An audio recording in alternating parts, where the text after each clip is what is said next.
Good evening, viewers. Welcome to the 9 p.m. bulletin on Channel 6 Network. I'm Ankita Singh, and here are today's top stories. Congress leader Rahul Gandhi criticized BJP following the collapse of Shivaji Maharaj's statue in Kolhapur, calling their ideology flawed. He asserted that Congress is fighting the same ideology that Shivaji Maharaj once opposed.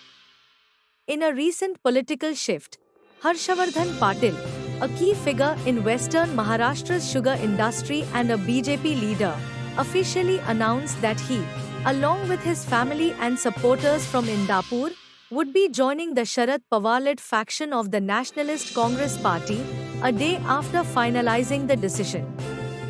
During the Haryana Assembly elections, BJP MP Naveen Jindal made a distinctive entrance to his polling station in Kurukshetra by arriving on horseback.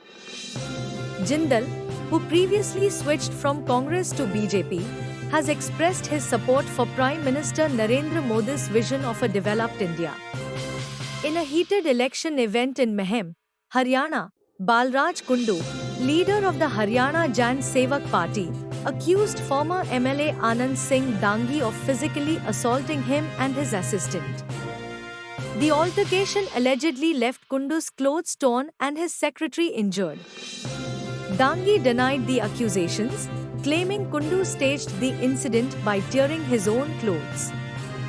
Mumbai's Aqua Line 3 Metro, connecting Are to the Bandra Kurla complex, has received safety clearance and is set to open today, 5th October 2024. This will be Mumbai's first underground metro line, covering 12.44 kilometers and featuring 10 stations. Prime Minister Narendra Modi will inaugurate the new service.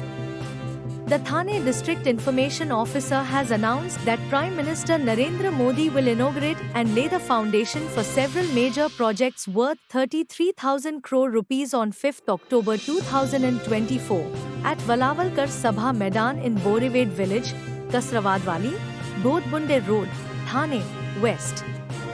Additionally, a symbolic felicitation ceremony will be held for women beneficiaries of the Mukhyamantri Majhi Ladki Bahin scheme. While speaking to reporters in Sangli, Mr. Sharad Pawar stressed the importance of exercising caution when granting reservations to the Maratha community, ensuring that it does not affect the quotas already in place for other groups. He questioned the 50% reservation cap and proposed that Maharashtra could raise it to 75%, similar to Tamil Nadu. Pawar also called on the centre to initiate a constitutional amendment to increase this limit, assuring that Congress would support such a move.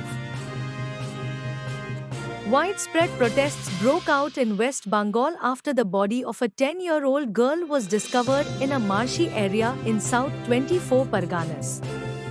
Locals alleged that the girl, who had been missing since Friday, was raped and murdered. Public outrage over the incident escalated, leading to the torching of a nearby police outpost and acts of vandalism, as protesters expressed their frustration over the delayed response by authorities. The situation has intensified, with growing demands for justice and accountability. A massive fire broke out early Saturday morning at a large warehouse, We Logistics, in Bhiwandi.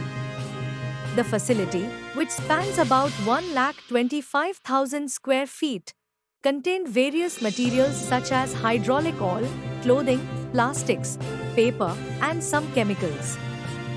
Fire officials reported that the blaze was so severe it could take until tonight to fully bring it under control. In their Women's T20 World Cup 2024 opener, India suffered a heavy loss to New Zealand, falling short by 58 runs. New Zealand posted a formidable 160/4, with captain Sophie Devine leading the team with an unbeaten 57 from 36 balls.